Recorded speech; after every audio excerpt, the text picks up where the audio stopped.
la vidéo précédente ou dans les vidéos précédentes, montrer comment parvenir à identifier son produit au travers le système harmonisé, comment se servir de l'application Trademap pour trouver son produit au travers la codification du système harmonisé. Dans la présente vidéo, nous allons procéder à comment se servir de ce code identifié pour son produit euh, pour formuler la requête d'un Trademap afin d'avoir à sa disposition l'ensemble des informations sur les marchés d'importation, analyser ces marchés d'importation, essayer d'identifier les opportunités d'affaires au travers un certain nombre de critères de performance de ces derniers. Avant d'entamer, je me permets de faire rapidement un rappel du concept que nous avions présenté lors de la première vidéo, à savoir le schéma que nous allons suivre pour égrener les différents points essentiels pour identifier un marché attractif. Donc, nous avons déjà passé en revue le pourquoi le market screening, comment identifier son produit au travers le système harmonisé en se servant de l'application Trademap. À l'instant, nous allons entamer le troisième point, à savoir l'analyse de la demande des marchés potentiels pour le produit identifié. Toujours, nous allons nous servir de l'application Trademap pour parvenir à ce point. Donc, dans cette vidéo, nous allons juste nous limiter au concept, en fait, à la démarche. Et après, juste après, nous allons voir ça plutôt en démonstration directement dans l'application, comment procéder pour faire cette analyse. Donc, en principe, une fois que vous êtes sur la page Trademap, vous avez déjà identifié les codes du système harmonisé pour votre produit. L'étape qui suit, c'est de saisir justement ce code-là dans le menu de sélection de Trademap en se focalisant sur le flux des importations pour le produit que nous avons choisi. En renseignant son code, c'est les 6 chiffres du système harmonisé correspondant à notre produit. Et juste après, il faut faire l'analyse à partir des indicateurs. Donc, il faut prendre soin de cliquer sur la rubrique indicateurs. Alors, l'étape, une fois que nous enclenchons cette étape, le processus va nous mener à nous poser d'abord préalablement en fait 2 questions ou une question plutôt pertinente, à savoir qui sont ceux qui consomment ou qui importent mon produit, car c'est de ceux-là dont il va s'agir, c'est de ceux-là dont il faut essayer d'avoir un œil critique afin d'analyser qui opère en termes de demande mieux par rapport à l'autre. Donc, il faut analyser l'importance de la demande, la grandeur de la demande, l'accroissement de la demande, et aussi avoir un regard, parce que nous cherchons à aller sur un marché donné, donc essayer de voir est-ce que le marché en question ou les marchés en question que nous avons sous notre fenêtre de visu, est-ce que ce marché-là ou ce marché en question est un marché sur lequel la règle de compétition est ouverte. C'est-à-dire que on ne risque pas, nous, en tant que petits poissons, on ne risque pas de se faire manger par des gros requins. Donc, il est important d'avoir un regard sur trois petites fenêtres d'analyse qui va nous permettre de mieux conduire convenablement notre recherche. Donc, une fois qu'on est affranchi, qu'on a enclenché la recherche là, l'analyse au travers les indicateurs, en principe, TradeMap va nous renvoyer sur un tableau d'information qui ressemblerait plutôt à ce tableau qui s'affiche à vous. Donc, comme vous le voyez, c'est un tableau qui est riche en informations, mais ce sont des informations qui sont très faciles à digérer. Donc, il faut lire le tableau dans un premier temps en commençant par le titre principal du tableau. Donc, il va nous renvoyer à la requête, à la façon dont on a formulé notre requête. Ici, le tableau nous montre la liste des pays importateurs du produit sélectionné. Donc, le produit sélectionné étant le produit dont vous avez choisi renseigner les 6 premiers chiffres du code du système harmonisé. Donc, pour le cas présent, c'est le FONIO, c'est le 10.08.40 qui correspond au code du FONIO dans le système harmonisé à 6 chiffres. Donc, le tableau qui s'affiche là commence, il faut le lire de la gauche, dans un premier temps, de la gauche vers la droite. D'accord? En lisant de la gauche vers la droite, donc je prends connaissance de l'ensemble des indicateurs qui se trouvent dans ce tableau. OK? Donc, par défaut, ce tableau est trié par la valeur des importations des pays. D'accord? Donc, vous voyez là, si une colonne est choisie comme référence, la couleur de la colonne change et elle passe en orange par rapport aux autres indicateurs, comme vous le constatez là. Vous voyez le petit signe qui est là, de la petite pyramide qui est renversée. On part de la base, c'est-à-dire les plus grandes valeurs aux plus petites. Donc, vous voyez, le classement est effectué dans ce sens-là, des plus gros importateurs aux plus petits importateurs. D'accord? Et si nous retrions le tableau de nouveau en recliquant toujours sur la même colonne, le sens de tri va changer. Au lieu de nous mettre des plus grandes valeurs aux plus petites, elle va nous mettre des plus petites aux plus grandes. Donc là, nous sommes intéressés par le classement des plus gros aux plus petits. Donc, le tri du tableau est ainsi fait par l'application de manière directe. Donc, le tableau qui est là, la liste des pays importateurs qui est là, il se peut que pour des produits donnés, pour certains produits, la liste soit beaucoup plus longue, que dépasse les vingtaines de marchés qui sont affichés là. Il peut arriver qu'on ait plus d'une centaine de pays importateurs pour un produit. Donc, ne perdez pas à vue les premières listes qui s'affichent là, ce sont des listes qui correspondent aux 25 premières lignes. Comme vous pouvez le constater là, ce sont les 25 premières lignes.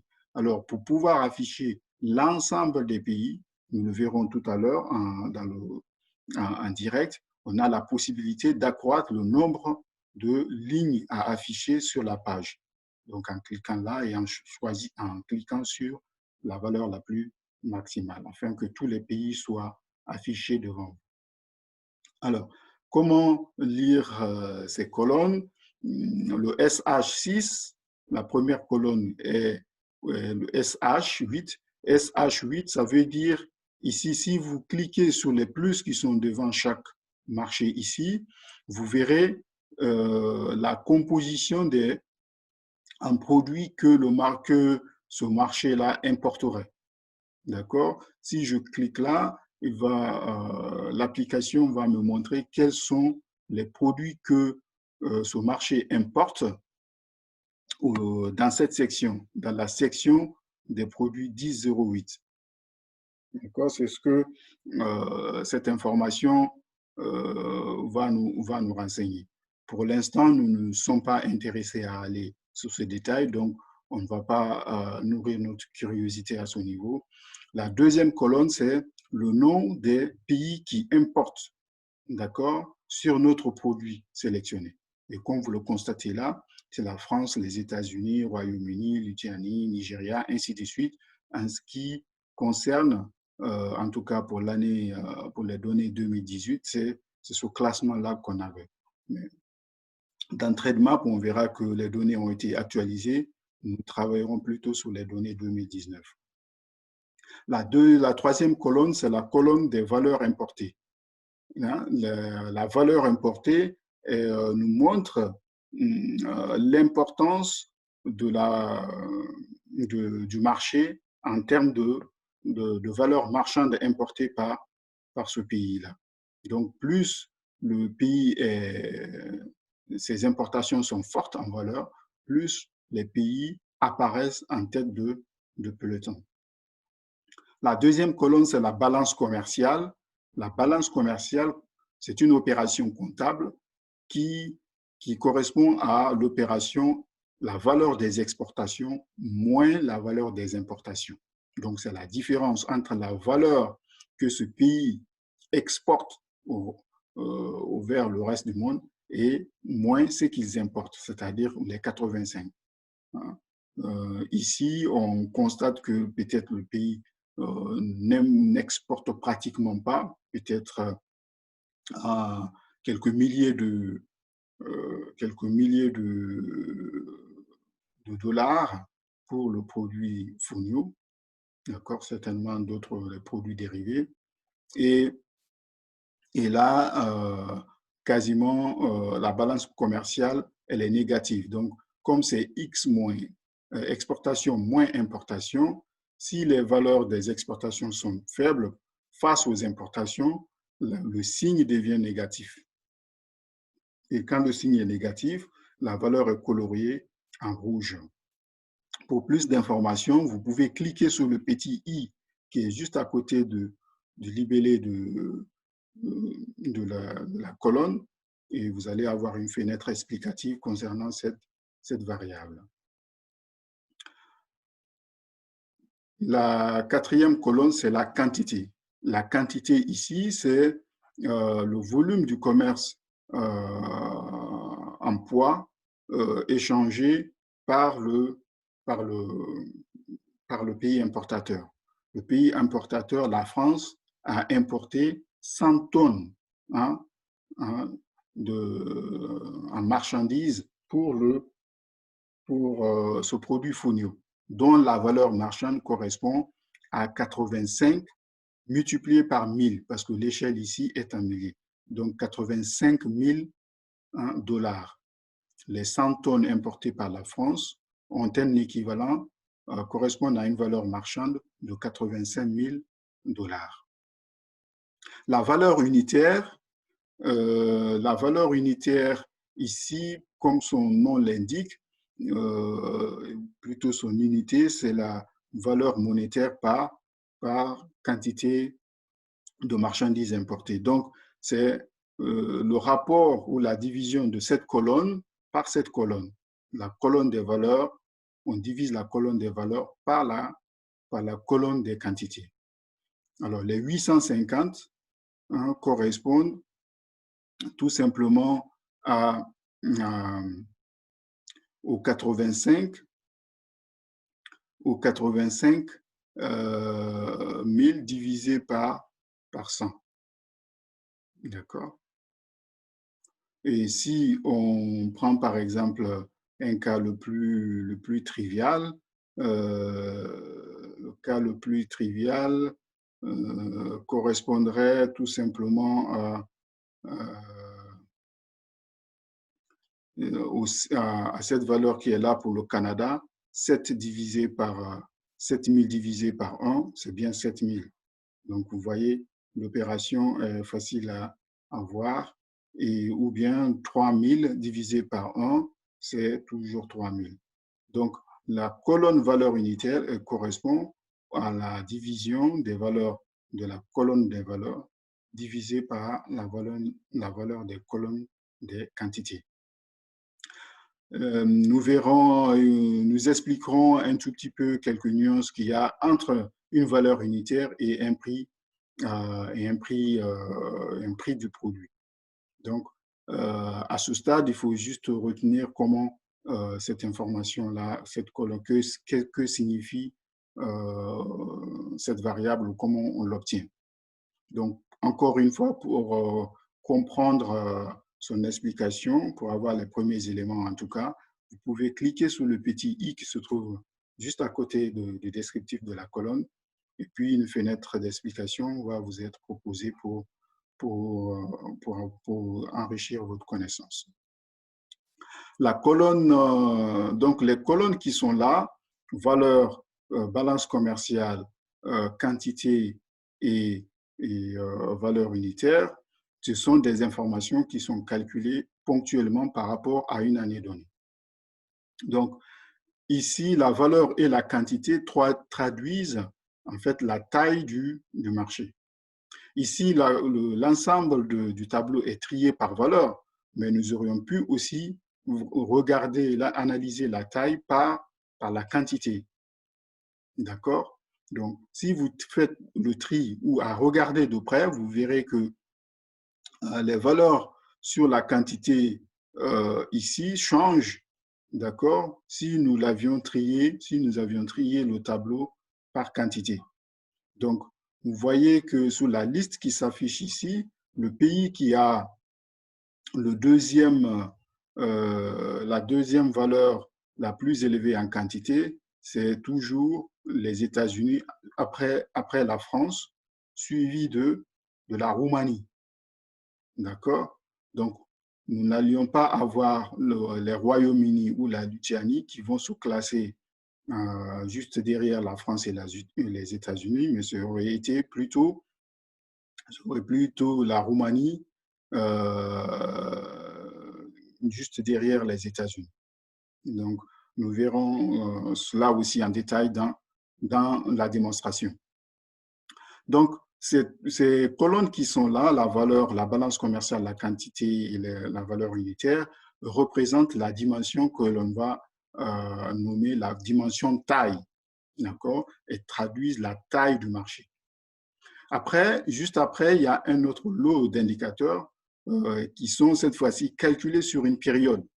Ok, on ne regarde pas qu'une appréciation du marché par rapport à une année, à un instant donné, mais on regarde sur la période le mouvement, justement, le comportement des marchés sur la période, sur chacune des années de la période, afin de prendre en compte l'ensemble des évolutions récentes de chacun des marchés.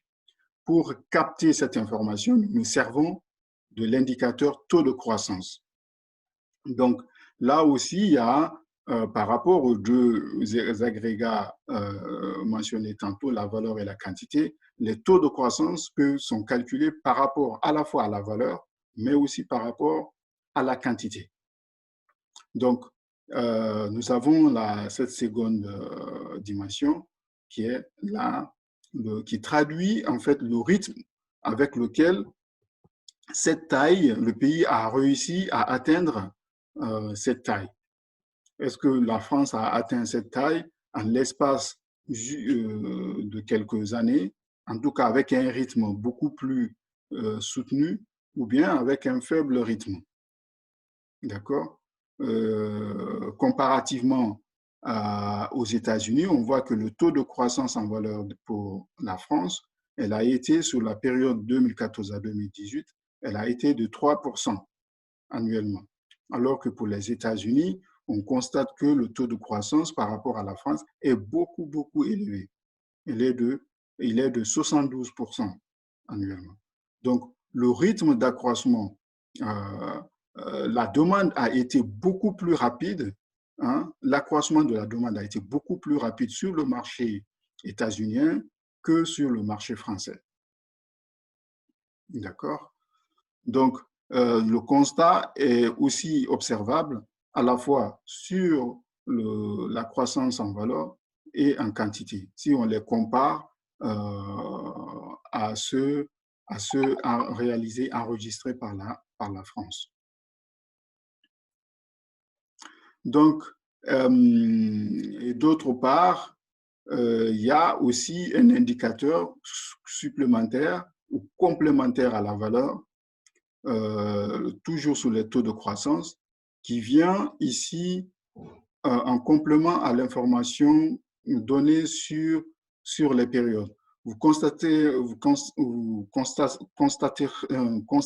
avec moi que le taux de croissance en valeur, dans un premier temps, a été donné sur une période de 2014 à 2018.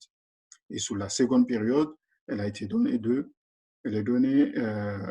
l'information elle est fournie de 2017 à 2018. Donc, on a un horizon plus large ici, et là, on a un court horizon. Donc, ici, c'est pour capter les tendances à long terme. Ici, c'est pour capter les évolutions récentes. Voir est-ce que l'effet observé à long terme est plutôt se confirme à court terme. D'accord? Ça, c'est important d'avoir cette vision, de confirmer que si on a une baisse sur la période la plus longue, est-ce que cette baisse-là, c'est une baisse qui se confirme dans les évolutions récentes, oui ou non? D'accord? Pour nous consolider, pour nous rassurer dans la perspective qu'on a par rapport au rythme de croissance du marché en question. Le troisième groupe d'indicateurs que nous allons considérer, c'est plutôt les trois premières qui suivent les taux de croissance, à savoir la part de marché, la distance moyenne des fournisseurs et la concentration. La part de marché va aussi nous renseigner un peu sur la structure du marché. Les trois indicateurs qui sont là nous renseignent sur la structure du marché. La part de marché va nous, en analysant l'ensemble des marchés, va nous permettre de savoir est-ce que c'est juste un petit nombre de marchés qui représentent le marché mondial ou bien c'est le contraire. La distance nous renseigne sur l'éloignement géographique du marché par rapport à ses fournisseurs et la concentration nous renseigne sur le fait que est-ce que, en dépit de l'éloignement géographique du marché par rapport à ses fournisseurs, est-ce que le marché s'approvisionne auprès d'un seul ou bien d'un grand nombre de fournisseurs? D'accord? Donc, tous ces éléments-là sont des éléments d'appréciation de la structure du marché par rapport à, à, son, à sa demande à l'importation pour le produit en question. Donc, plus un marché est grand, plus le marché a une forte croissance et plus le marché a une structure ouverte, hein, mieux le marché serait pour nous. Donc, c'est ce qu'il faut garder à l'esprit. C'est comme ça que nous allons procéder pour dire que tel marché, ça nous semble beaucoup plus intéressant.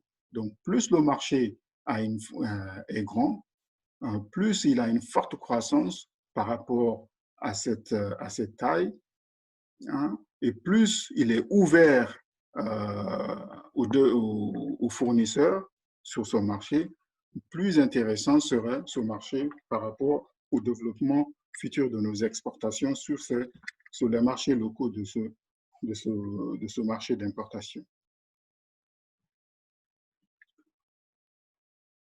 Donc, dans le tableau qui s'affiche, là, c'est comme ça que nous allons procéder. Nous verrons ça un peu en détail, comment concrètement on va procéder. Donc, comme je le disais en résumé, il faut garder à l'esprit trois dimensions au travers lesquelles nous allons focaliser notre grille d'analyse. D'accord? Premièrement, analyser la taille des marchés, d'accord, en se servant de la valeur, de la quantité, de la balance commerciale et de la valeur unitaire. Deuxième critère, regarder parmi ces marchés qui nous semblent très importants en termes de taille, lesquels ont une forte croissance ou un fort dynamisme en termes de demande à l'importation pour notre produit.